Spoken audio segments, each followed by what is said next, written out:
Be'ezrat Hashem, Naaseh v'Natzliach. I'd like to welcome you to another session of the Beacon Tower Lunch and Learn as we continue our weekly learning of Parashat Shavua. This week's Parashat is Parashat Vezot Habaracha. It's the blessing that Moshe Rabbeinu gives to Am Yisrael before his passing.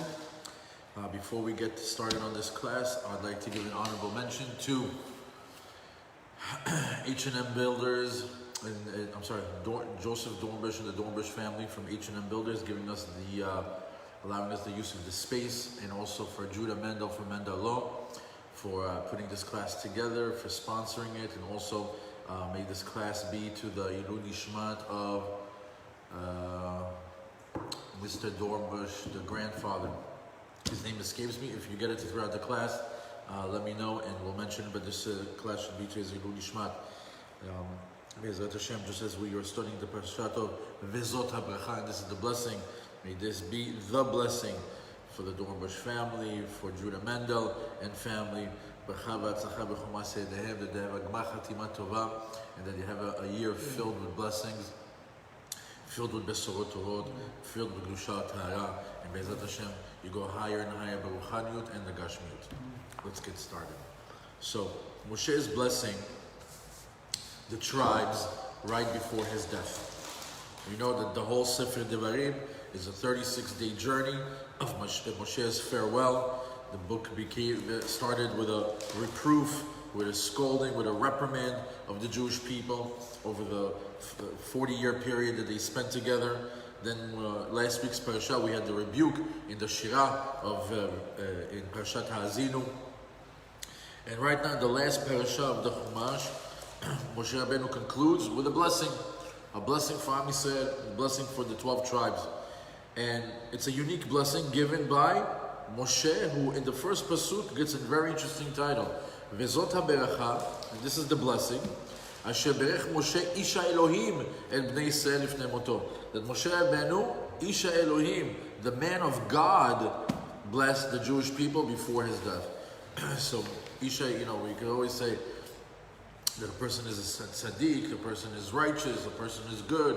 Moshe Rabbeinu gets the title of Ish HaElohim, the man of God, meaning he was so successful on his spiritual journey in this world that he was able to elevate himself from Ish to Isha Elokim. He was half man, half angel. He was comfortable both being down here on earth and in the upper heavens. Just goes to show that there's no limit to a chaniyut. There's no limit to spirituality. You can go higher and higher and higher as much as you possibly can. As a matter of fact, the rabbis tell us that anything that you pray for in your chaniyut, if you pray for it in a genuine way, in a real way, Hashem right away answers that request. Right away He gives you that ruchaniyut that you're looking for, if you're a proper vessel for it, if you're genuine. Gashmiyut, not so much. He doesn't necessarily have to give you the money and the riches and all the things, all the physical things that people want for. Ruchaniyut, yes. And we see that Moshe Rabbeinu took advantage of that he was actually able to get to the point of Isha Elokim right before he passed away. And as a matter of fact, this level of Isha Elokim is a very, very high level. There's a midrash that plays out almost like a fictitious conversation between previous giants in the religion or in history versus Moshe. How they would compare to one another. And it goes like this. The midrash says, Adam says to Moshe Rabbeinu, I am greater than you because I was created directly by Hashem. And you were born from humanly parents. Moshe Rabbeinu answers him, you lost your greatness when you sinned, but the rays of glory which Hashem awarded me have never been forfeited. Comes Noach and tells Moshe, I am greater than you because I was saved from the flood and became the forefather of all humanity. Moshe Rabbeinu answers him, you saved yourself, but not the generation. Not only did I, and he says, in contrast, not only did I save myself, But when God wanted to destroy my generation after the sin of Chet HaYeged, the golden calf, I saved them all as well. Comes Avraham and says, I am greater than you. I was hospital to every traveler. I did Achnasat Ochrim on the highest level. Moshe Rabbeinu answers, my deeds were greater. For I fed the Jewish people who are circumcised, meaning not that Avraham Avinu did every traveler. Moshe Rabbeinu not only was he on a higher level because he fed the Jewish people who were already circumcised, and not only that, you Avraham Avinu, you gave the food to the people from where food was attainable. I fed the people in the wilderness with bread from heaven. Two different types of achnasat ochim, or taking care of the people. Comes Yitzchak Avinu, says, I am greater than you. I stretched out my neck on the altar and I saw the Shekhinah. Moshe Rabbeinu answers him, yes, but your eyes were dimmed by the sight. We know that Yitzchak Avinu started to go blind in his older age. Moshe continues to say, I was able to speak to the Shekhinah face to face, and my eyes retained their strength. Because we know in the last few Pesukim of the Parashat, it says, Velo yichu ane Moshe. It says,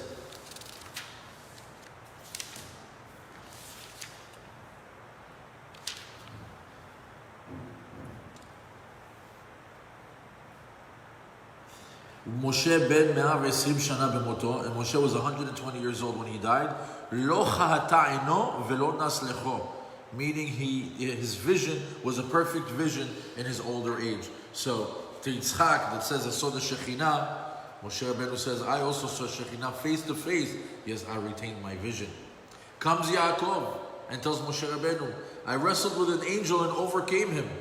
Moshe says, you wrestled with one angel in your domain on earth. I, on the other hand, defeated a host of angels in their domain in the heavens. We know when Moshe Rabbeinu went up to the heavens to grab the Torah, we know that he got a lot of resistance from the angels. As a matter of fact, if you recall that class that we said that his journey, how he went up in the cloud, all the different angels that he met along the way, and then later on all the resistance that he got mamash over there next to the Kisei Kavod was a great midrash that we learned. I believe it was this year that we learned it. Also, you remember that? That was a good one. Continues. Hashem says, because Moshe is closer to me than all these tzaddikim, his blessing, his beracha will be the most beneficial. Let him bless the Jewish people. That's why we also have a perek in Tehillim. I believe it's the 90th or 91st perek in Tehillim. It goes,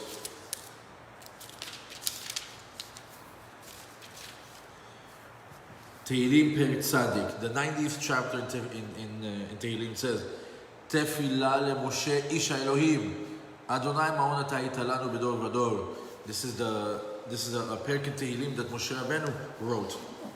It was his part of his blessings. So we see over here that Moshe Rabbeinu had the ability to give a bracha that was on a very high level.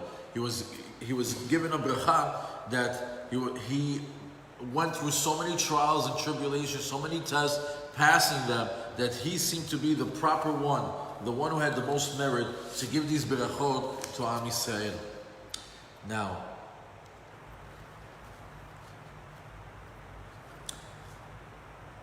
the blessings that he gave Moshe Rabbeinu, he went one by one.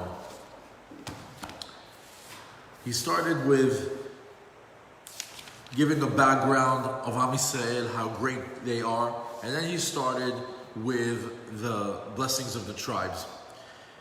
We don't often, there's many times where they've been blessed. They've been blessed by Yaakov. They've been blessed a couple of times by Yaakov. They got blessed, in the time with Moshe, previously, right before Matan Torah, and now we have the time of Zot HaBeracha.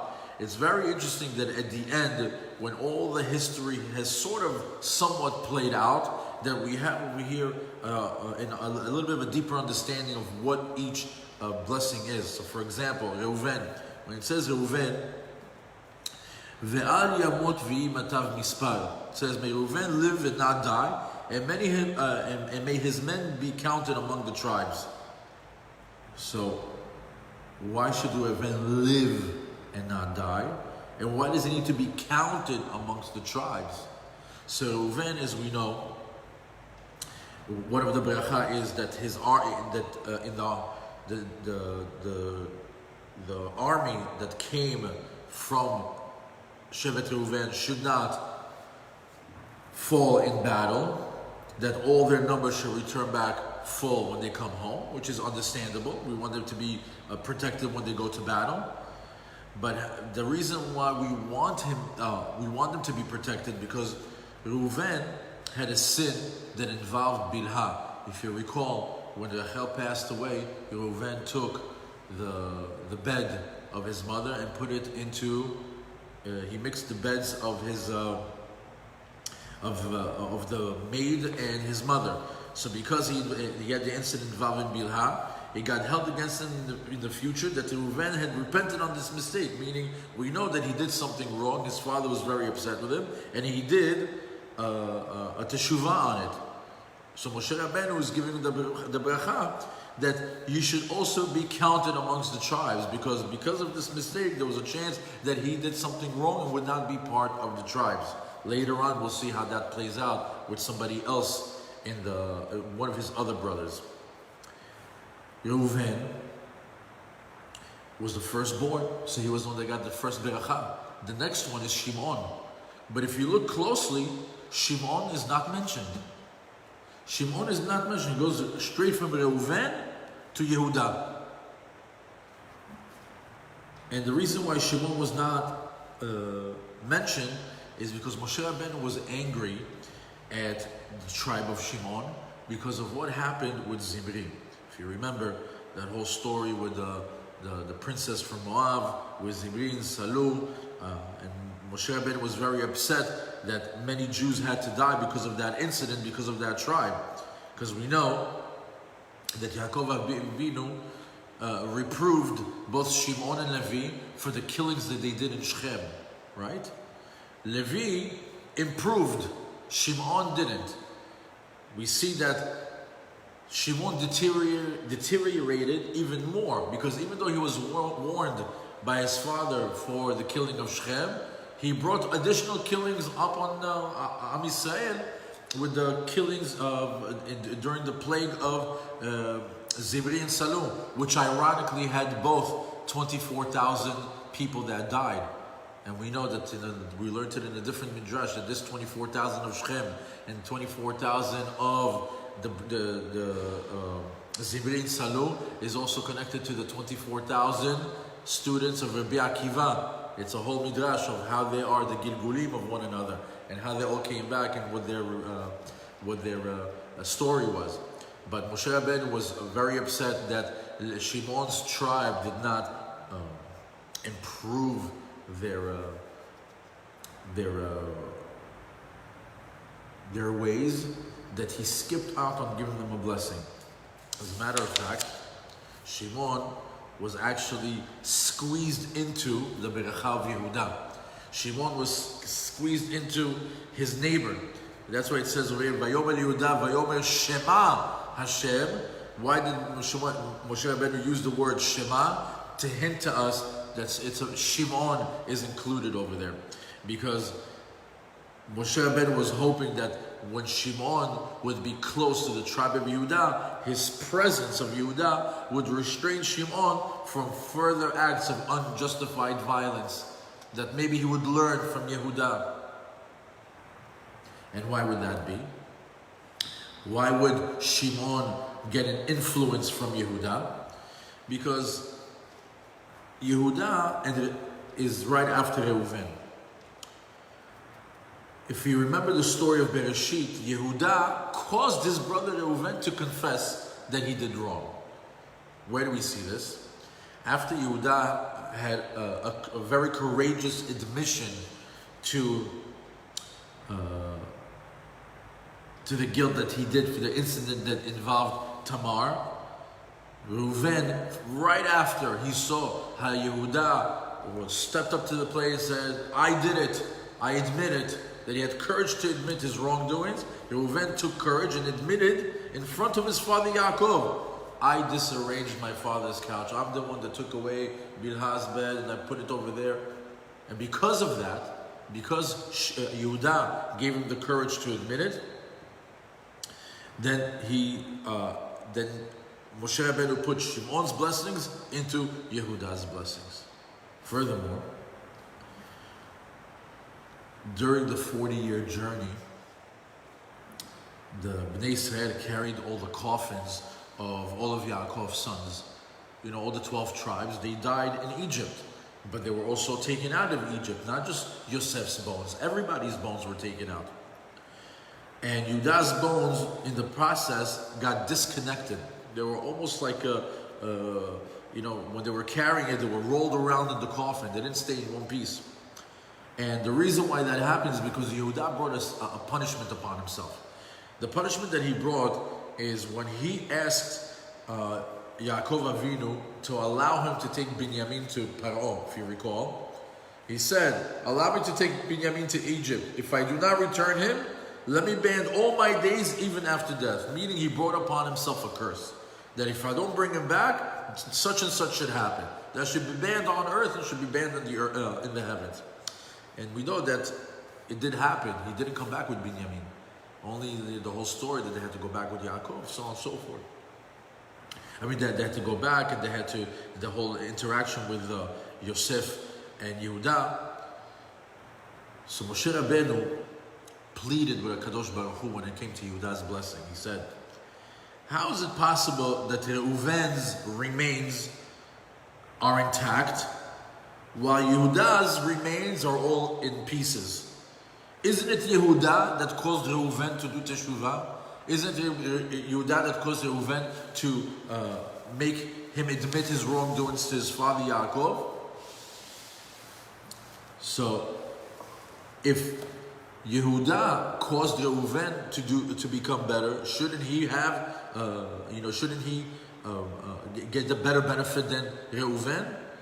And Hashem listened to Moshe Rabbeinu, and he listened to the voice of Yehuda. And when Moshe Rabbeinu prayed the words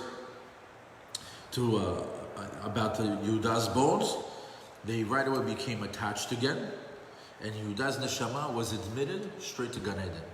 And not only that, it was joined with all the neshamot of all the tzaddikim before. So Yehuda's soul was able to reach the highest level of Olam Haba through Moshe's blessings, through his fixing over here. He says, clearly, if he was able to have this effect on the Reuven, and the Reuven is there, shouldn't he be there as well? So he was able to rectify a very, very big thing for Yehuda, who was just stuck here with even his bones being desecrated the way they were inside the coffin. When you go to Levi's Beracha, it says, "V'Levi amar tomecha ve'orecha lish chasidecha, asher nisito b'masa te'eveu amei meriva." He says, "You Hashem have clothed who's ish chasidecha, Aaron HaKohen, who you found to be righteous with your Urim and Tumim." Now, we know that Aaron HaKohen was tested in Mei Meriva because he stood right by Moshe when Moshe hit the rock, right? He got punished the exact same way as Moshe because they didn't honor Hashem's name in front of Am Yisrael. However, Aaron could have just said, "But I did not commit a sin. I didn't do anything wrong. Why do I have to die?" But what did he do? Aaron HaKohen says, "My heart is perfect with you. Hashem, if that's what you want, that's what I accept." He never said a word. Vaidom Aharon, just like he accepted the fate of his two children when they passed away in the inauguration of the Mishkan. He had nothing to say when he got the punishment for Moshe not hitting the rock. I'm sorry, Moshe not speaking to the rock rather than hitting it. And that's how he earned the right to wear the Urim V'Tumim over his heart. But another thing, that because of this, Moshe was praising the entire tribe of Levi, who were chosen to perform God's service in the Mishkan and Bet HaMikdash. Why? Because when Hashem tested the entire tribe of Levi in the Mei Merivah, they were loyal. And not only that, we know in the Chet HaEgel, what we see, who was the ones that didn't pay attention to if they were family, friends, or neighbors, and they killed anybody who worshipped the golden calf. It was the Levi. So they got the huge honor of working Bet HaMikdash.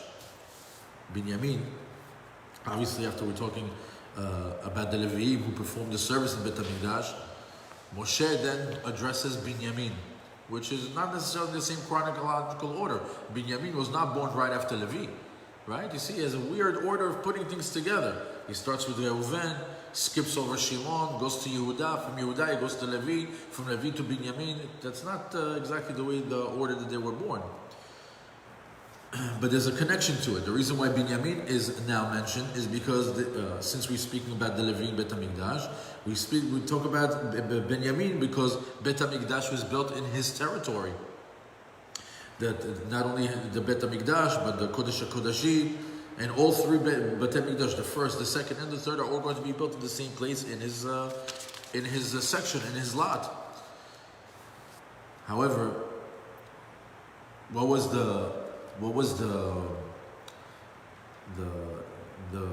merit that Binyamin had to earn the privilege of being the host to the Shekhinah, to be the host of the Bet HaMikdash on his plot? So several reasons are given. The first one is that he was an extraordinary tzaddik.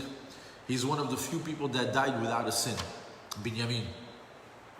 He was one that was, because he was sinless, that's why the Shekhinah dwelled on the plot of the tribe that represents Binyamin, who never sinned in his life. Secondly, Binyamin was the youngest of Yaakov's sons, and he was always with his father. You know, and when Yaakov wanted to walk, we know that Yaakov had a limp, right? He fought with the angel and he hurt his Gidan Hashem. So Binyamin would be there, and he used to use his son's shoulder to support him when he used to walk. So Hashem said, you rested, the Tzaddik Yaakov rested his hands on Binyamin's shoulder. I will let my Shekhinah rest on the same place between his shoulders, meaning the section of land in Israel. Another reason that was given is that all the tribes were involved in the selling of Yosef, except for Binyamin. So it says, when the people will pray to me in Bet HaMikdash, I will have mercy on them. I cannot let my Shekhinah reside in a portion of anyone that didn't show mercy to his brother. In other words, how can Bet HaMikdash, where people come and pray and ask for mercy, be on anybody else's plot? Everybody else's plot, there's a history that they sold their own brother, except for who? Binyamin. And because of that, he merited to the Shekhinah to be into the building of the big. The next one is Yosef. Moshe blessed Joseph's portion, that the land that he'll be, that Yosef will be in, and we know Yosef is Ephraim and Menashe, will yield a delicious produce more than any other portion of the land. And the reason for that is just the same way that he refused to yield to the persuasion of Potiphar's wife, which is on the contrast to Adam. And we remember that he listened to his wife and the earth was cursed. Adam listened to his wife and the earth was cursed. Yosef did not yield to the persuasions of Potiphar's wife, and he got the blessings of the earth. He got the reverse of that.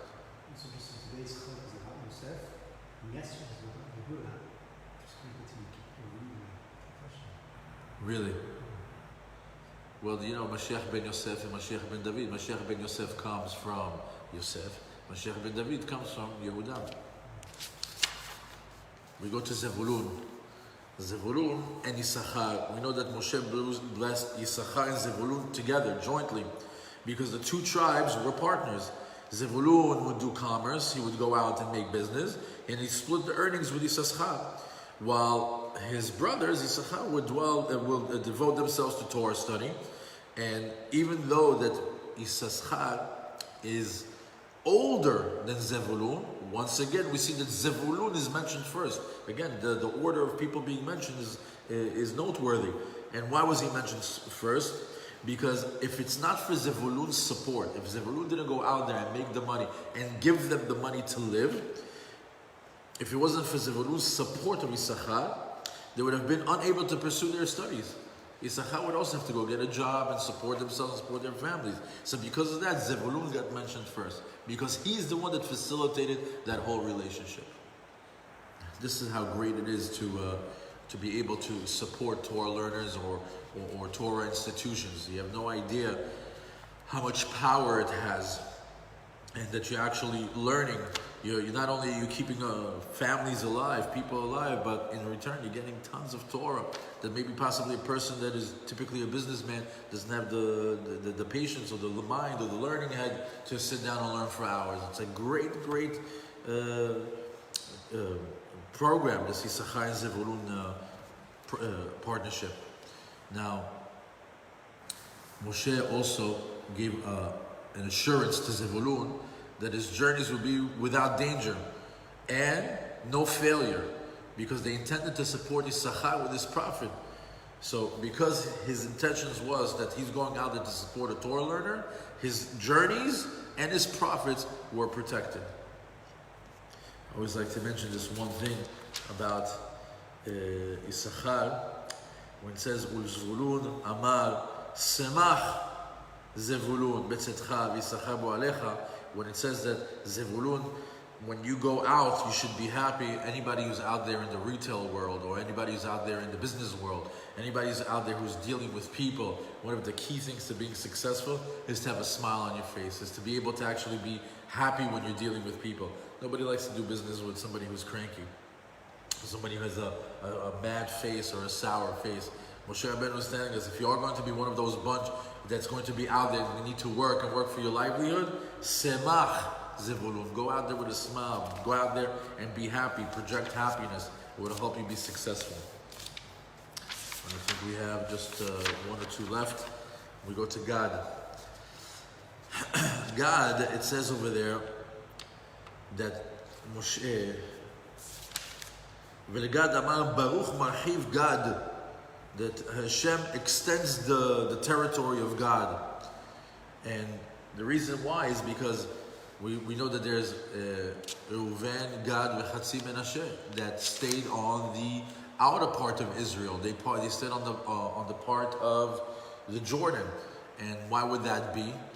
You know, if everybody's going to Israel, why did the Reuven, Gad, V'Chatzi Menashe? So the blessing over here that Moshe Rabbeinu is dealing with them is saying, hey, you took an exterior part, an outer part of Eretz Yisrael, but you're still going to be blessed. Blessed be he who extended God's territory. God meaning the tribe of God, not Hashem. Because we know that it's the section that was taken in the war against Sichon and Og of Melech Habashan, and it was it wasn't as fruitful as Israel. It wasn't as blessed as Israel, but it was vast, it was big, and it served the purpose for their cattle. So it worked out for them. Now, also God needed an extra blessing, because part of the deal was that Reuven, Gad, and Chatzi Menashe had to go into Israel to fight for 7 years, and then after conquering, they would have to split it for 7 years. So for the 14 years that they were gone, Moshe Rabbeinu gave him an additional blessing to be strong in battle and to be protected from constant danger of attack from the enemies. Also, Moshe Rabbeinu also excused God for choosing this part outside of Eretz Yisrael, even though that partially their motivation to be there is because that they wanted to be closer to Moshe's grave in their portion. However, Moshe Rabbeinu, even though initially he looked at it as something negative, he did acquiesce and give him a blessing at the end regarding it. Dan. So Dan has the famous Amar Dan Gur Aryeh Zanek Mina Bashan, that he's going to be strong like a young lion. And the reason why he said he has to be strong like a lion is because Dan's portion in Israel is going to be on the northern part. And because it's on the northern part, it's one of those areas that's prone to attacks, that a lot of people will come from the north. So he told him, you need to be strong like a young lion to protect that section of the land that was given to you.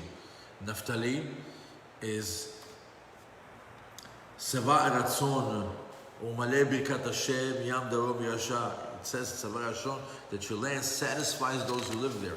You have a very good land that satisfies the people that was, that you will inherit the sea, the Kinneret, the strip of land of the south where all the fishing and where you can spread your fishing nets over there. And we see that it was a big blessing for Naphtali that he got this section of Israel. As a matter of fact, when they say, when it says Nesher, when you ever see the word Nesher, it stands for Naphtali Sova Ratzon. And where do we see that from? In the Baracha, V'Naftali Amar Naphtali Seva Ratzon. Naphtali Seva Ratzon is Reshet Tevot Nesher. Nun Shin Resh. And why? Why is that hinted in there? Why is the eagle hinted in the Baracha of Naphtali? Because Naphtali, we know, was very quick. He was quick as an eagle to fulfill Hashem's commands. That was one of his attributes. Last one is Asher, and it says V'Asher Amar Baruch Mi Banim Asher Yiretzu Echa V'Toveh B'Shem Naglo. That let Hashem be blessed with sons.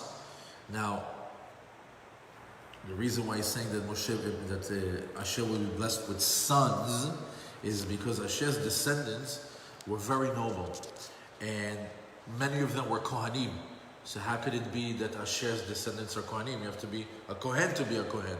So it says that Asher had a lot of beautiful daughters that married very high-ranking Jews. Asher had many beautiful daughters that married Kohanim that were on a very high level. So what were their sons? Asher, Amar Baruch Mi Banim. You have those boys that do the blessings. You have the boys that get on a very high level. So furthermore, it's hinted to in their Beracha when it says, or here it is. It says, Barzel unechoshet mena'alecha v'chayamecha dov'echa. It says that your land is surrounded by mountains where iron and copper is found, and you are as strong in your youth. It says you're strong in youth, so shall you be in your old age. One of the bracha is that the land that they were in had iron and copper, and that you should be strong just like you are when you're young. You'll be strong when you are older. So this bracha was actually fulfilled. It was said that Asher's women, when they were old, you would look at them, they were as beautiful as a strong young woman from another tribe. Meaning Asher's women had something very unique to them, that even when they were much older, they had the beauty and the strength of a younger woman in any other tribe. So these are very interesting berachot that sometimes the language is so complex, so biblical, so ancient that we skip on understanding it, and it's like one of these pesukim that we don't pay attention to. But if you just zoom in just a little bit, you realize that there is more to it besides just these random words. But Moshe Rabbeinu was actually giving some very unique berachot that were very relevant. Now, having said that, having just learned now all these berachot, which is interesting to sometimes do lessons that are text heavy, that bring pesukim and that explain them. But I had one question. Why does it say Vezot Habaracha, which in Hebrew translates that this is the blessing, and Beracha is in singular. It's a singular form. Shouldn't it have said Vezot Habrachot or Ve'elu Habrachot? I mean, over here it gave blessings. Why does it say, what does Moshe Rabbeinu say, and this is the blessing in singular, and doesn't say, and this is the Berachot in plural? It would make more sense that he would speak and mention it in plural, because he did just give 12 different berachot to 12 different tribes. Why is it collectively mentioned or highlighted as Zot Habaracha, only one singular? So it's a very good question, but the answer is an old answer. When we have, the reason why it's in singular is because anytime there's something is in singular, that means it's in echad. Echad always hints to achdut. Anytime that we are united, anytime that we are connected, anytime that we are, have this connection to one another, either through the 12 tribes or just even individually, we have the collective habracha. When we are united, v'zot habracha. Because you can only activate the blessing when we are united.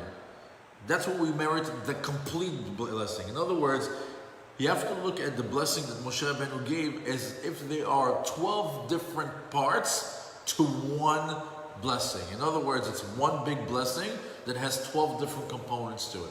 And each one brings their own beracha into it, and collectively it's vezot habracha. So we see over here that the whole idea, the whole concept of unity, of achdut, is very much connected to activating the blessing. Not just in biblical times, not just the times of the Shivatim, but even nowadays, is that the achdut, that when you get connected, each one of us activates a different beracha to Am Yisrael, and collectively all of Am Yisrael enjoys that beracha, vezot habracha. Furthermore, anytime that we say the word zot, right? What do you say? When we see the Torah, when they bring it out of the Echal, vezot haTorah, or when we point to it, right? When they do Hagbaha, vezot haTorah shesam Moshe lifnei bnei Yisrael, right? We say that. What's vezot? So the rabbis tell us every time that you see zot, every time that you see the word zot, that zot equals Torah. Every time that you see the word zot, Torah. So when you say vezot habracha, zot, the Torah, that's the bracha. The Torah is the blessing. As long as you're connected to the Zot, as long as you're connected to the Torah, that's the blessing. That's what gives you the beracha. So we see that the unity of Am Yisrael activates the beracha, and the Torah itself, Zot, it's the main source of the beracha. So now that we've gotten those two concepts together, I want to ask another question. What is the connection to this? What is the relevance of this parashat today? To this week, right now, how is Parashat V'zot HaBeracha connected to my life today? What lesson can I extract right now from this particular parashat? So, you always have to think about where you are. What does this week represent? Well, we just finished the Teshuvah season. We just finished the whole 40-day period of HaMelech U'Basadeh. Elul, Rosh Hashanah, Aseret Yemei Teshuvah, Yom Kippur, all these days are behind us, right? We are cleansed. We feel like we deleted all the bad. Anybody who took the time out to do Teshuvah, you feel like you took all the bad out, all the bad characteristics, all the bad habits, all the bad thinking, all the bad actions. That's all behind me. I am Teshuvah free. I am a brand new baby. I was just born on Yom Kippur. Again, I'm a brand new. On Rosh Hashanah, Hashem gave me a brand new soul. And I was forgiven for everything. I'm just a few days old. Right? So what's the first thing you want to do as soon as you come into the world? Where's my blessing? Where's my bracha? Where's the things that I need? Where's my food? Where's my clothes?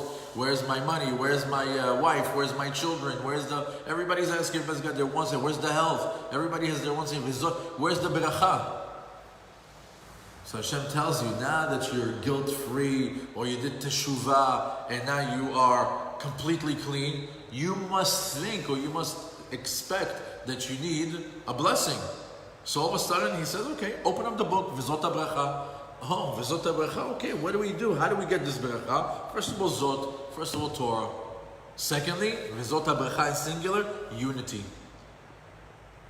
So when you are ready for your blessing, Moshe Rabbeinu is telling us, playing out in this parasha, the Torah is the blessing. The Zot HaBracha, it's the Torah. Achdut is the blessing. When you're unified, that's the bracha. Torah and unity, that's the bracha. When you have Torah in your life, when you are united as Am Yisrael, that's the Beracha. That's the lesson, that's what's being told to us in between the lines. However, if you look at the last words of the Chumash, Chamisha Chumshe Torah, Moshe Rabbeinu gives us the parting few words. In other words, Vezot HaBeracha. How do you activate, how do you connect the first words of the parasha to the last words of the parasha? Very simple. The first word says, Vezot HaBeracha. This is the blessing. What's the end? The end is Kol Yisrael. What's Kol Yisrael? The blessing comes when Israel is united, when it's Kol Yisrael, when all of us are together, when there's no division, when there's unity, when it's a life that is focused on Torah, you are able to activate all this. So now when we're going into the year and we're starting to say, okay, we prayed so hard for, during the high holidays for the Beracha, Moshe Rabbeinu is telling you very simply, you can activate it. You can activate the Beracha. How? Torah life and be united as Jews. So Hashem v'ech otchem, v'sameach otchem, and give you a Gmar Chatima Tova, a Shana Tova, and the Be'ezat Hashem, we merit to Vezot HaBeracha in our lives and everything that we do.